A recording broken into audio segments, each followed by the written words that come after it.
Locked On Podcast Network and Odyssey present Locked On Sports Today. There is a fundamental reason why the Nationals traded Juan Soto. The Philadelphia Phillies look poised for the playoffs after a busy deadline day, and the Toronto Blue Jays, they missed the mark. I'm Peter Bukowski, starting your day with the can't-miss stories and biggest debates in sports. You're Locked On Sports Today. Searching all major sports. Found. Let's start with the biggest story.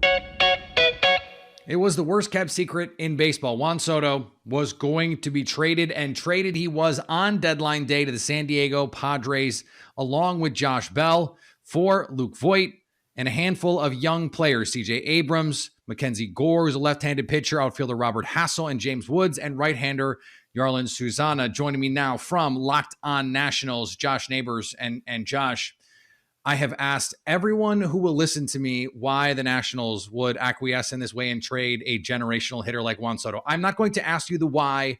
At this point, we know the why. But why was this the right move, the right trade, in particular, this package for the Nats? Well, I'll tell you what, Peter, the team is so bad that it would actually not make sense to re-sign Juan Soto. Think about it that way. I was going through it today, like, what do they need? They need actually every single position, maybe except catcher. And so when you think about baseball, like, we asked this question a lot about Mike Trout. Should the Angels have traded Mike Trout? And maybe the answer was yes. I mean, we're seeing it now, right? The running joke is Ohtani and Trout both did something incredible, and the Angels just lost 3-2 to the Orioles, right? That's kind of been the running joke that's been happening, and that's kind of the thing here with the Nationals. Like, Josh Bell had an awesome season, and Juan Soto actually is having a pretty good year, but it doesn't matter because their pitching is so miserable. Their defense is miserable. They're second worst in the NL, or the worst in the NL in terms of home runs. They're off the worst run differential in the league. I mean, everything is wrong with this team. And so they need more than Juan Soto to fix it. And I don't think they like their chances to get him. That relationship was beginning to become fractured. We all know Scott Boras is a bit of a prickly figure, and he has a penchant for taking his clients to free agency. And I don't think the Nationals like their chances with the way things were going, even with an ownership group change. So I think they knew now was the time, maximize the return. That's kind of what they did here. I'm glad you added the LY in prickly there. In terms of what this package was coming in, you have half a dozen players who are coming in to the Nationals. Is there a name or two that stick out as you're going, okay, this is the guy or the group of guys that in 2 years will say, okay, this was why this trade was made? So Mackenzie Gore is the one that sticks out because he was mentioned in a lot of trades before. When we talked last year about the Nationals, it felt like it was almost a done deal that the Nationals would be trading Max Scherzer and Trey Turner to the Padres. Mackenzie Gore was the first name that came up. And he is a guy that, as a left-handed pitcher, number 3 pick overall in the 2017 draft, people have been really excited about. Coming off an injury right now, we'll see what happens. But I mean, I think there's a lot of reason to be excited about him. The one guy I got a lot of feedback on when this happened was James Wood. This is a big, and I mean big, outfielder. 6'7", 6'8" is what he's listed at. And everybody mentions Aaron Judge when they hear his name.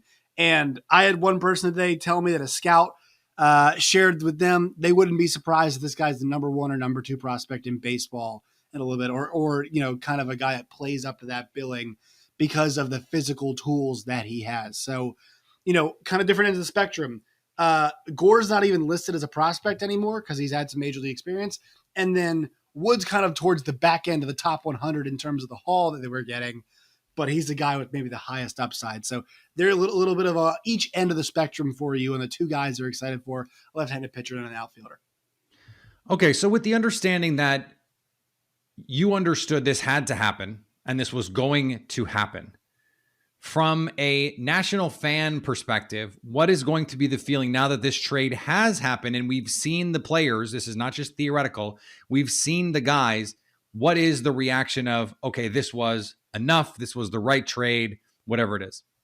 Yeah, it's tough to know. There are a lot of fans who are upset. But look, I mean, the fans can definitely have a gripe with like the roster was so mismanaged that it got to this point this fast, right? That I mean, you won a title in 19. October of 19 really was not that long ago. We're less than 3 years removed from that, and you had the COVID season, you had the sell-off, you had the sell-off part 2 this year, and so it's really just been, I mean, like a down. What a bad sequel. It's a downhill trajectory the entire time. So I think there's a lot for fans to be frustrated about. And look, Peter, a lot of the normal fans out there, like if you guys don't know one player who's coming on the Nationals team who's playing every single day, I don't blame you. There's nobody to bring people to the ballpark. Patrick Corbin's awful. Steven Strasburg's not even pitching. And Nelson Cruz is like maybe the most notable player they have in the field. And he's 42. So I understand fan ire, but in the given circumstances, the Nationals made the right move with everything that was at the time. I'm not going to defend everything leading up to the time, but at the time, this was the right move. So fans do have a reason to be upset about what's happening all around the Nationals, but maybe not about this specific move itself. They've got a lot of potential there. Stay up to date on the Washington Nationals by subscribing to Locked On Sports Today and the Locked On Nationals podcast on the Odyssey app, YouTube, or wherever you get podcasts. Thanks for making Locked On Sports Today your first listen. Coming up, the Phillies made all the right moves on deadline day. If you haven't tried Built Puffs yet, you are depriving yourselves of truly one of life's great joys. And guess what? There's a new flavor, the delicious, indulgent cookie dough covered in chocolate. That's right, Built has done it again. Let me introduce you to your new favorite cookie dough chunk puff.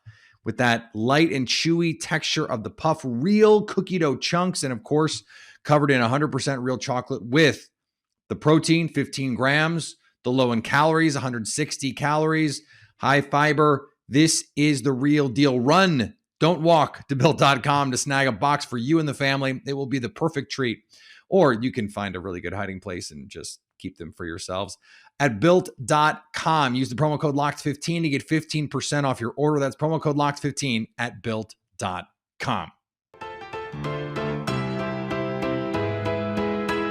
The NFL is stripping the Miami Dolphins of its 2023 first-round pick for violations of league policies relating to the integrity of the game. The findings of the report, along with the disciplinary actions, were announced Tuesday, just a day after Deshaun Watson's punishment was made public.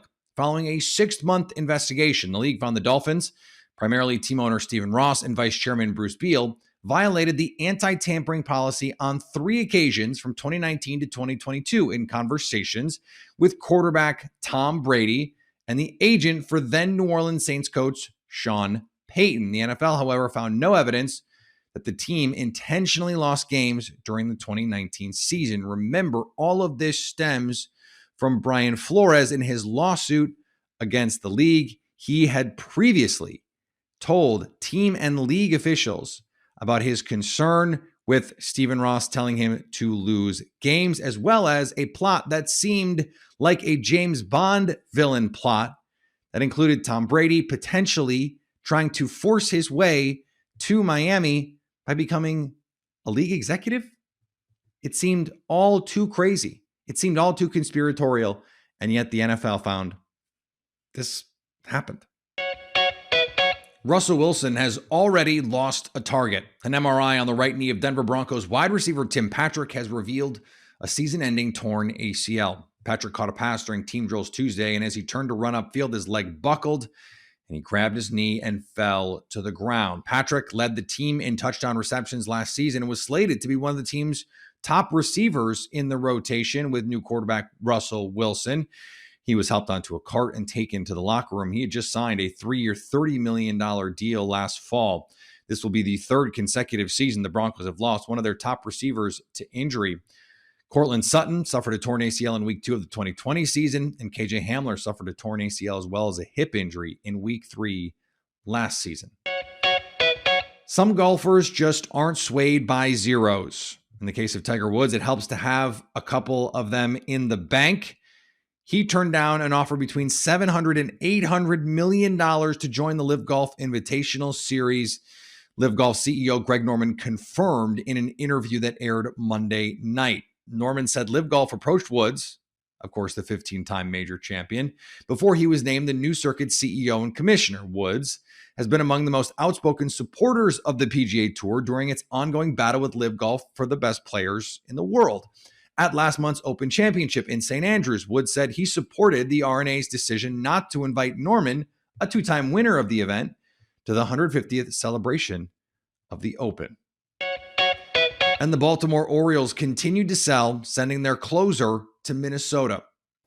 Well, the Orioles have continued to show so far that they're not going to be sellers and buyers at this deadline, but just sellers for the time being, trading Jorge Lopez to the Minnesota Twins for 4 pitching prospects, one of them Cade Povich, who was a pretty well-regarded guy, top 10 guy in the Twins system. Another reliever in Cano, who has been in the big leagues this year but struggled with command, and then 2 pitchers out of the Dominican Summer League.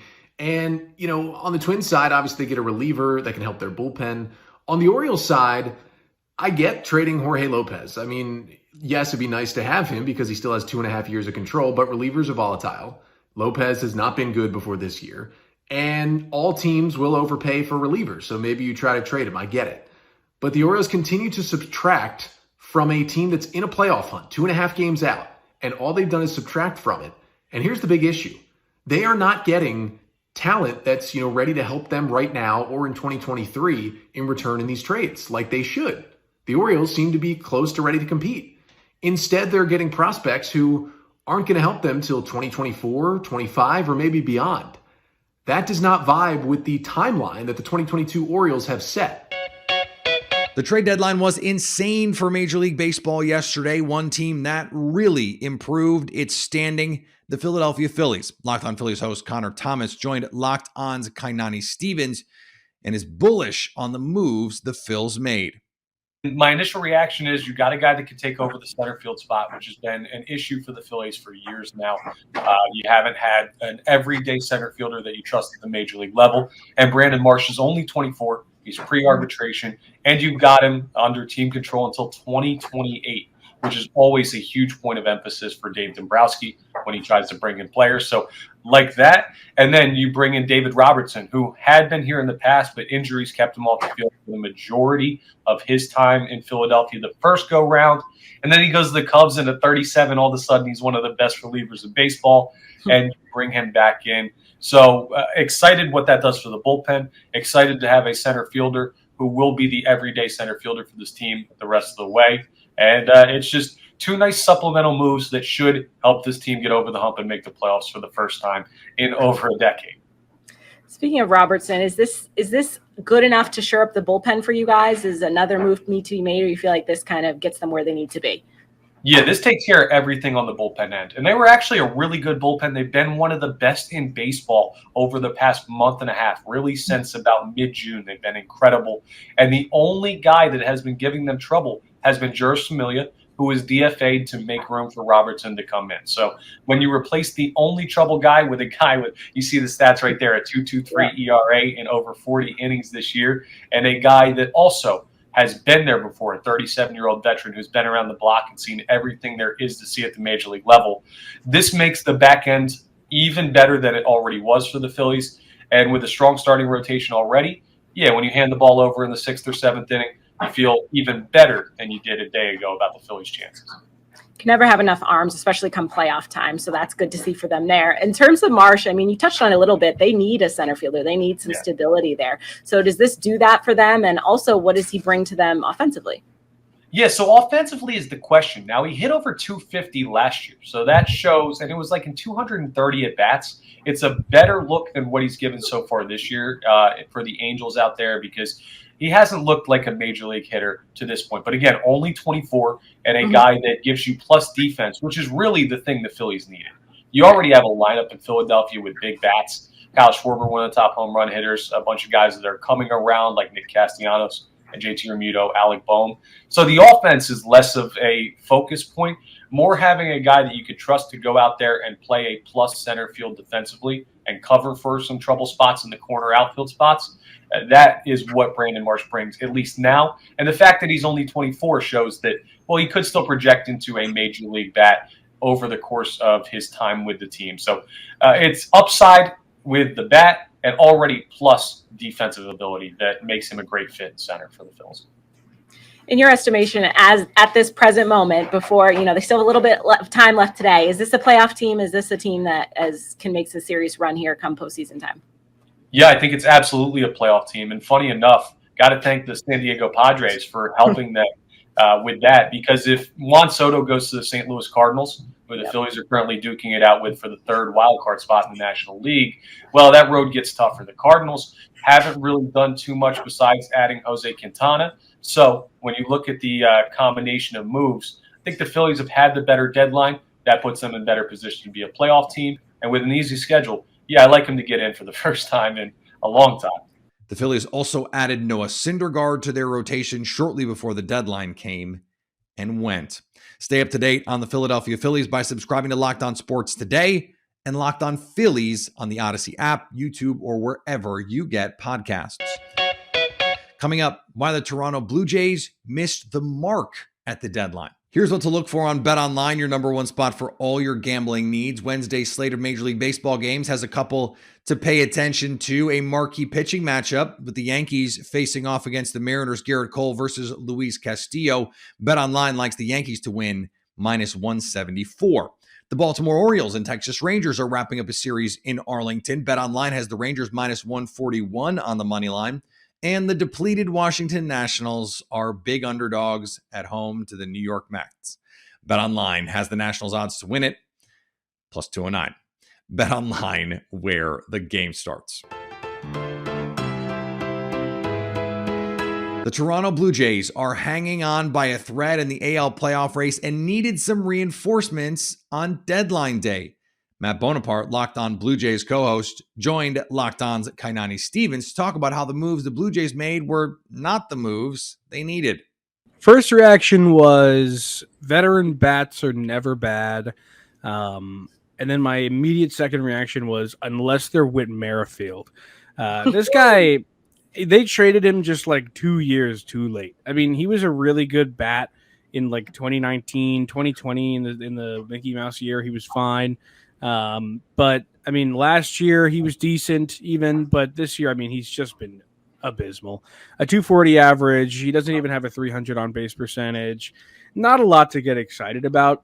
It feels like the Jays just kind of said, all right, we got to do something, get somebody. And then they got Whit Merrifield, and it would have been okay if they gave up nothing to get him. Like, that would have been fine.